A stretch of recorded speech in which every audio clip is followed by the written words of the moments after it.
আসসালামু আলাইকুম রহমতুল্লাহ। আশা করছি সবাই ভালো আছেন এবং আল্লাহর রহমতে আমিও ভালো আছি।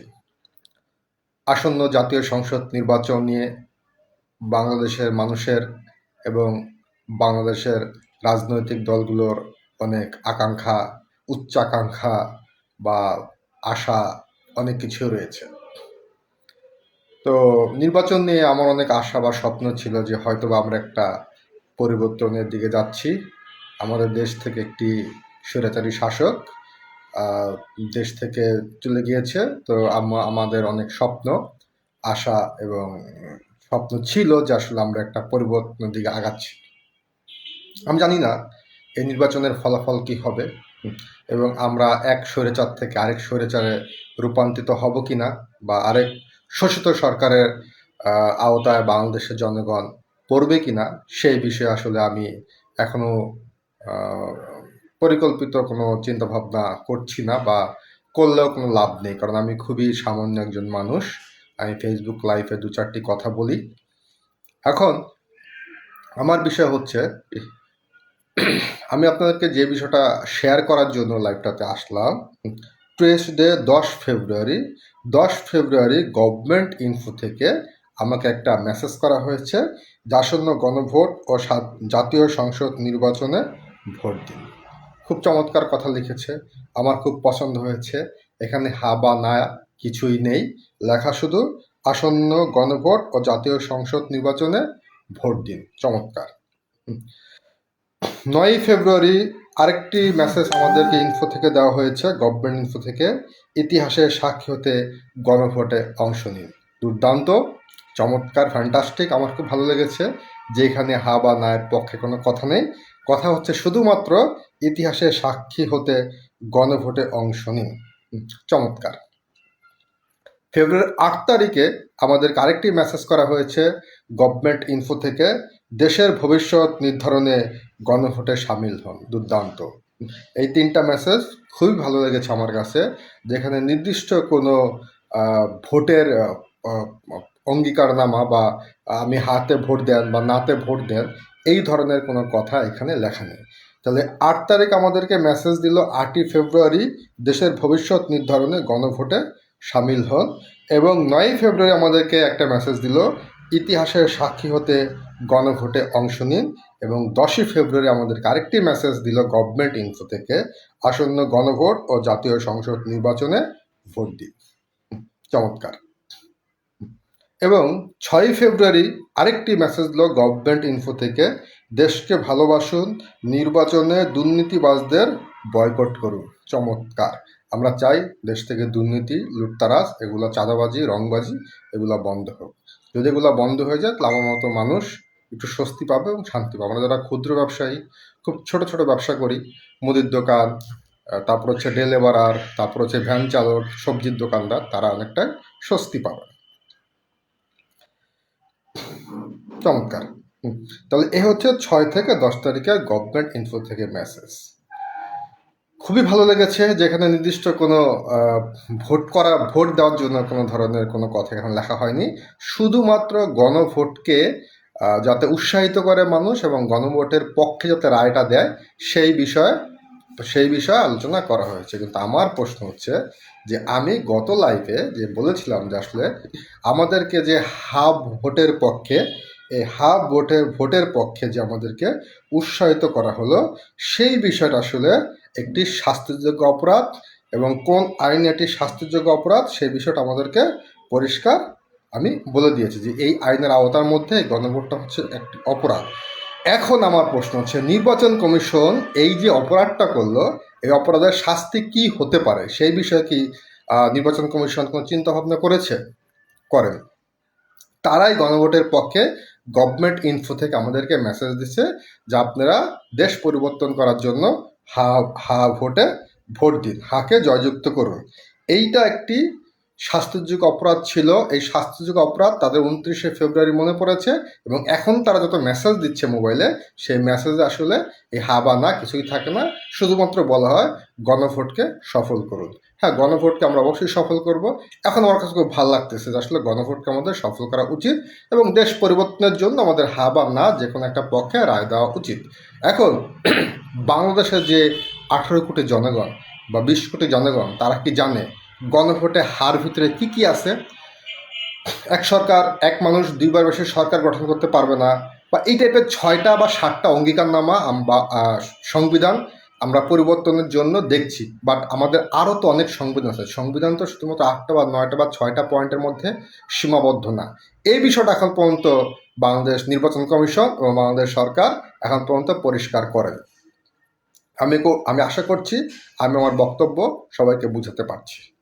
এই বিষয়টা আপনারা দেখেন যে আগে কিন্তু আমাদের একটা মেসেজ দিছে যে অপরাধটা করলো যখন নির্বাচন কমিশনের কাছে মনে হয়েছে যে গণভোটে প্রচারণা করে একটি শাস্তিযোগ্য অপরাধ, তাহলে এখন তারা যে মেসেজগুলো দিচ্ছে সেখানে হা বা নো না কিছুই থাকে না, থাকে শুধু এটাকে সার্থক করুন, সফল করুন, উজ্জীবিত করুন, এই টাইপের কথাবার্তা।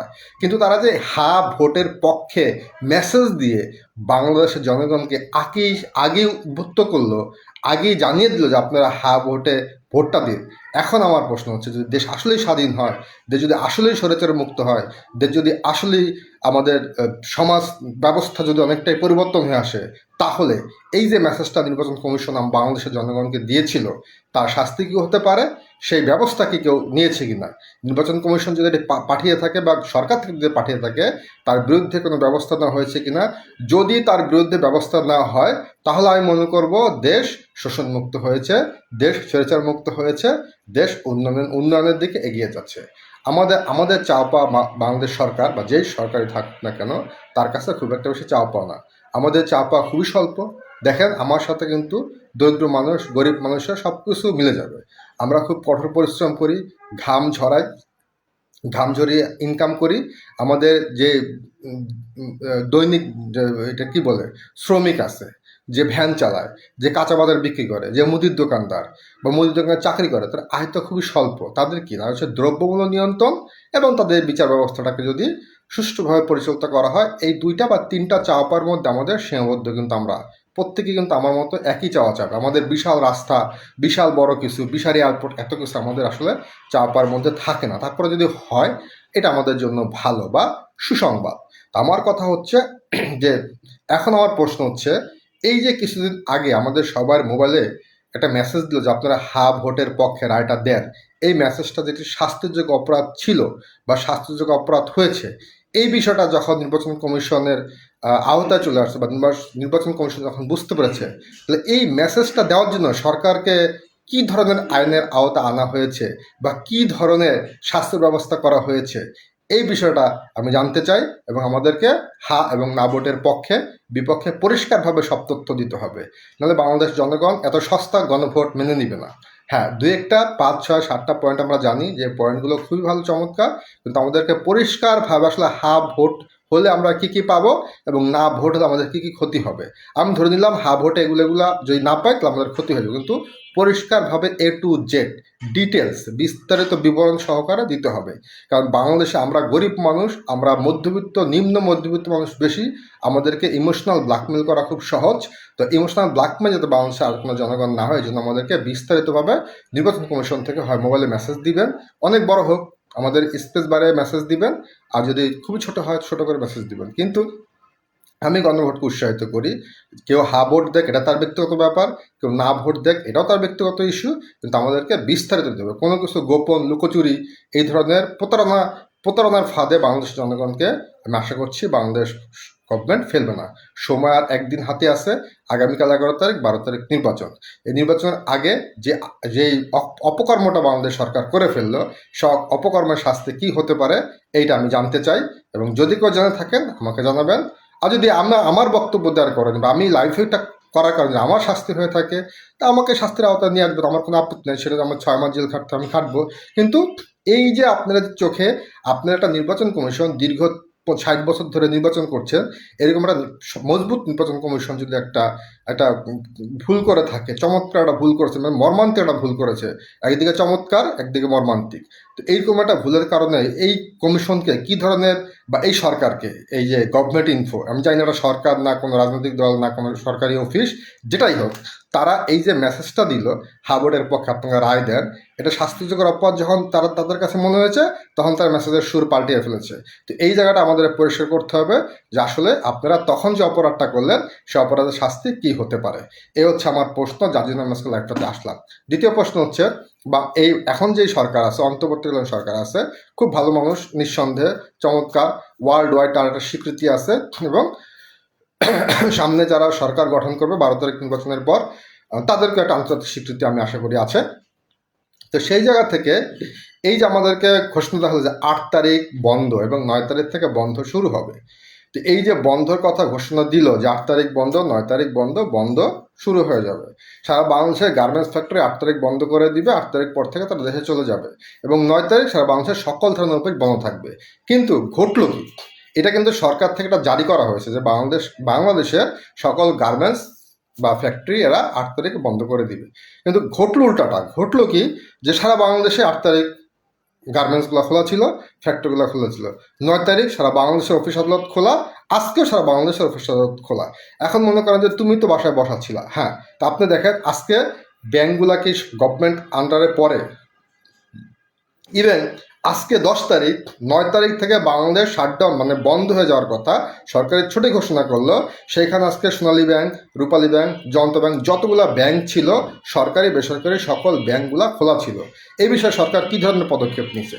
যতগুলা প্রাইভেট ফার্ম ছিল, যতগুলা এনজিও ছিল, যতগুলা কল কারখানা মিল ফ্যাক্টরি ছিল, সব আজকে এবং গতকালকে খোলা ছিল। তাহলে সরকার থেকে যে নির্দেশনা দিল যে তোমরা 9 তারিখের পর অফিস আদালত বন্ধ করে দিবা, 8 তারিখের পর গার্মেন্টস আর ফ্যাক্টরি বন্ধ করে দিবা, এইটা কোনো ব্যবসায়ী তোয়াক্কা করলো না।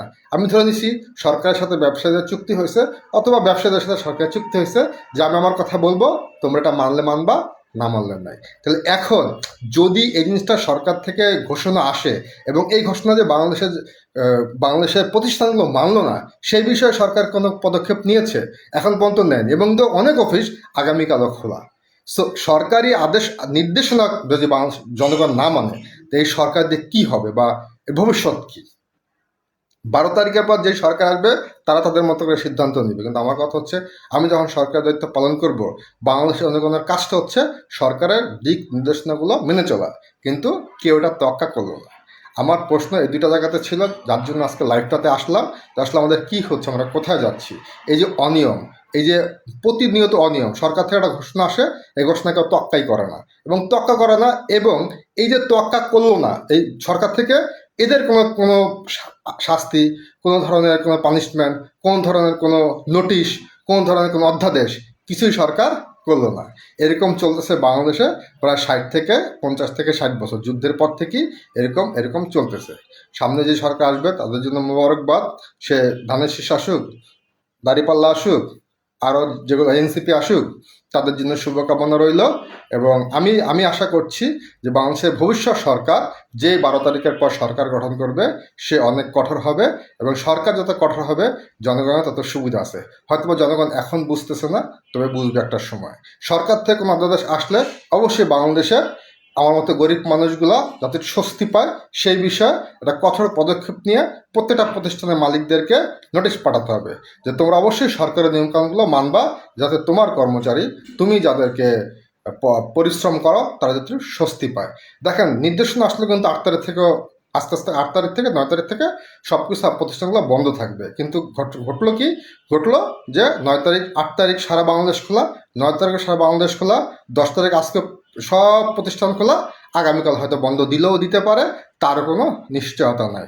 তার মানে এই অধ্যাদেশ দেওয়ার দরকারটা কি ভাই? তুমি, আমার কাছে সরকারের অনুরোধ, যে সরকারে থাকুক, আমার কিছুই দেওয়ার দরকার নেই, লাগলে ঈদের দিনে সবাই অফিস করবে, কিন্তু কোনো অধ্যাদেশ দরকার নেই, কোনো ছুটির ঘোষণা করা দরকার নেই। যে খুশি আপনারা কোম্পানি মালিকদের মানাইতে পারেন না, সেই ঘোষণা দিয়ে লাভটা কি? কিছুই দেওয়া দরকার নেই। আপনি এইভাবে বলবেন যে কোম্পানির মালিক যা মন চায় তাই করতে পারে, আমাদের কোনো সরকার থেকে আমাদের কোনো আপত্তি নাই। তো যাই হোক, আমি আশা করছি ভবিষ্যতে আমাদের অনেক কিছু পরিবর্তন হবে। সেই প্রত্যাশা নিয়ে আমি জাহিদ ইস্তাক আজকে লাইভ থেকে বিদায় নিচ্ছি। আল্লাহ হাফেজ।